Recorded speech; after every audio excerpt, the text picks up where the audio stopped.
Friends, study concepts with me YouTube channel पर आपका बहुत बहुत स्वागत है।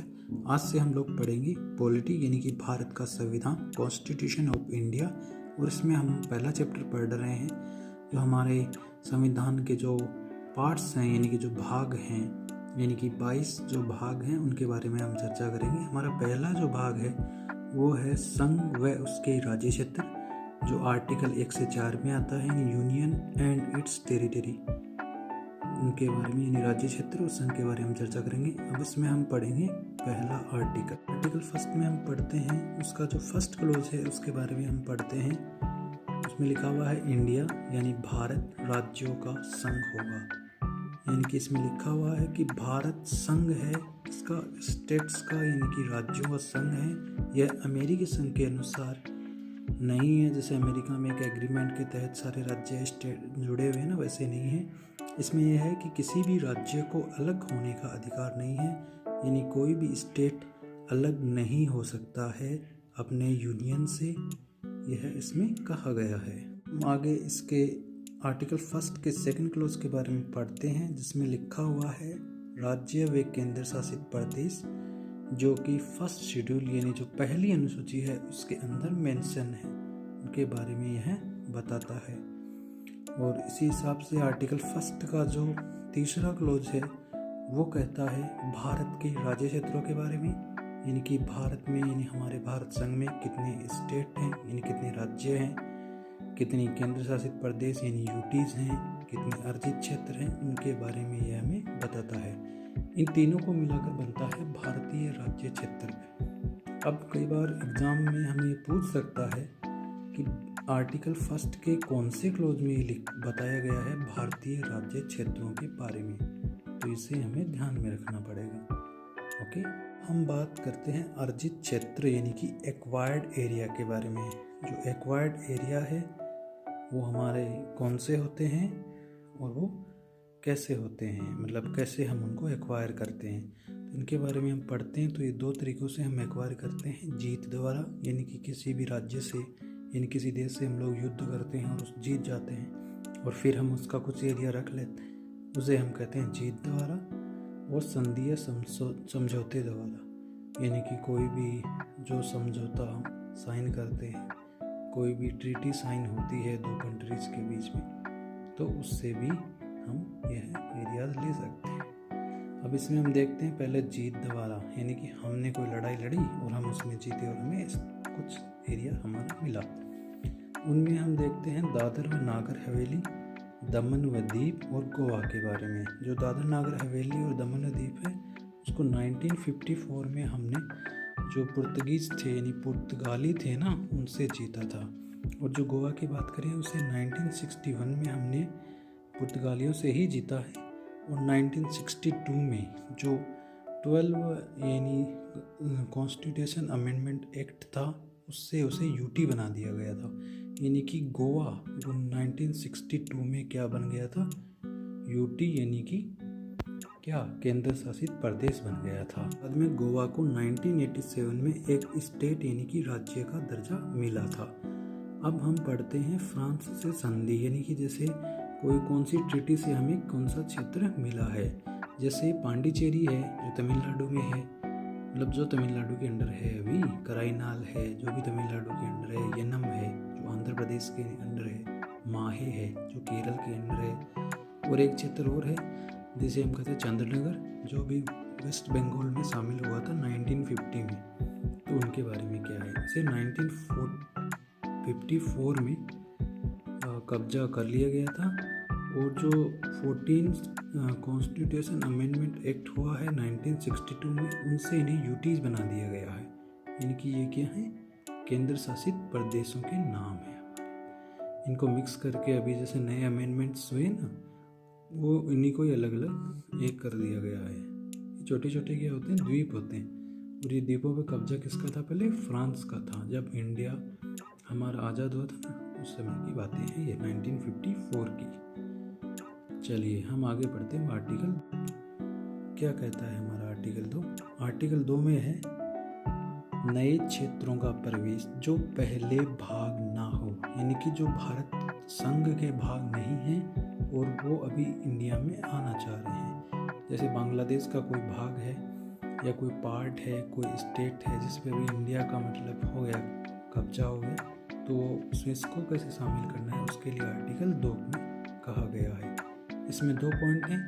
नए राज्यों को भारत संघ में शामिल करना, यानी कि जो न्यू स्टेट्स हैं उनको भारत संघ में कैसे शामिल करना है, और दूसरा है नए राज्यों को गठन करने की शक्ति, यानी कि उनको पहले तो एक्वायर करो वहाँ से और उसको फिर राज्य का दर्जा देना। तो ये चीज़ें हैं संसद की विधि, लो, शर्तों ऐसा कर सकती है, यानी कि संसद को ये अधिकार है कि वह किसी कानून के अनुसार किसी शर्त या कोई भी संबंधित प्रोसेस से, निर्बंध से ऐसा कर सकती है। यह आर्टिकल 2 कहता है। पढ़ते हैं आर्टिकल 3 यानी कि अनुच्छेद 3। अनुच्छेद 3 में क्या है कि भारतीय संघ में शामिल राज्यों के गठन, क्षेत्र को घटाना बढ़ाना, यानी कि जो भारत में भारतीय संघ है उसमें जो स्टेट है उनका जो एरिया है उसको कम करना या बढ़ाना, यानी किसी राज्य के मतलब टुकड़े करके 2 राज्य बना दिए, ये सब इसके बारे में है। उनके सीमा क्षेत्र में परिवर्तन, उनकी बाउंड्रीज में मतलब कोई भी परिवर्तन करना, और राज्यों के नामों में परिवर्तन, स्टेट के नाम बदलना, ये सब करने की शक्ति संसद यानी केंद्र के पास है। ये आर्टिकल 3 कहता है कि ये शक्ति किसके पास है, संसद ऐसा कर सकती है। पढ़ेंगे नए राज्यों के गठन की प्रक्रिया, यानी कि ये प्रोसेस क्या है। इसमें क्या होता है कि एक बिल यानी कि जो विधेयक है वो जो राष्ट्रपति जी हैं, जो प्रेसिडेंट ऑफ इंडिया हैं, उनके सिग्नेचर होने के बाद में वो राज्यसभा या लोकसभा में पेश होता है और सिंपल मेजॉरिटी से यहाँ से पास होता है। यानी कि राष्ट्रपति से तो पहले ही परमिशन लेनी पड़ेगी आपको, उनकी सिफारिश पे इनको स्टेट में जो राज्यसभा है और जो लोकसभा है उन दोनों में पेश किया जाएगा और वहाँ से यह सिंपल मेजॉरिटी से पास होगा। उसके बाद में तो तीसरा नंबर क्या कहता है, संबंधित राज्य को, यानी कि जो उससे रिलेटेड जो भी स्टेट है उसकी जो लेजिस्लेटिव काउंसिल है, लेजिस्लेटिव असेंबली है यानी विधानसभा है, उसमें ये बिल राष्ट्रपति जी हमारे प्रेसिडेंट ऑफ इंडिया हैं, वो एक लिमिटेड टाइम के लिए भेजेंगे और वहाँ से वह पास करना होगा। अगर ये वहाँ से पास नहीं होता है तो वह वहाँ से पास मान लिया जाएगा और वह एक्ट बन जाएगा। तो मतलब कि स्टेट जो है ना रिलेटेड, उसको इसमें कोई इतनी इम्पोर्टेंट पावर नहीं है। पूरी पावर किसके पास है, संसद यानी पार्लियामेंट के पास है। पढ़ते हैं आर्टिकल 4 यानी कि अनुच्छेद 4, जो कि हमारे जो पहला पार्ट है, पार्ट फर्स्ट है, उसका लास्ट अनुच्छेद है। इसमें कहा गया है कि अनुच्छेद 2 व 3 यानी कि आर्टिकल 2 व 3 के अनुसार अनुसूची यानी शेड्यूल 1 व 4 में जो भी परिवर्तन होंगे, यानी 1 व 4 में जो भी परिवर्तन कर रहे हैं, यानी कि जो भी उसमें चेंज हो रहे हैं, वह आर्टिकल 368 यानी 368 आर्टिकल के तहत संविधान संशोधन नहीं माने जाएंगे, यानी कि वो आर्टिकल 368 के अनुसार अमेंडमेंट नहीं माने जाएंगे, ये इसमें कहा गया है। अब हम देखते हैं यार ये शेड्यूल फर्स्ट और 4 का क्या चक्कर है कि पहला शेड्यूल में ऐसा क्या कहा गया है और जो 4th शेड्यूल है उसमें ऐसा क्या है, उसके बारे में हम चर्चा करते हैं। हम यहाँ देखते हैं कि जो शेड्यूल फर्स्ट है यानी अनुसूची फर्स्ट है, उसमें कहा गया कि राज्य व केंद्र शासित प्रदेशों में संशोधन हेतु साधारण बहुमत की आवश्यकता होती है। यानी शेड्यूल फर्स्ट क्या कहता है कि जो स्टेट है और जो यूटीज है उनमें कोई संशोधन हो रहा है तो उसमें कौन सा बहुमत चाहिए, मतलब कि साधारण मेजॉरिटी चाहिए। बहुमत का मतलब है मेजॉरिटी। कौन सी मेजॉरिटी, सिंपल मेजॉरिटी, ऐसे ही होता है।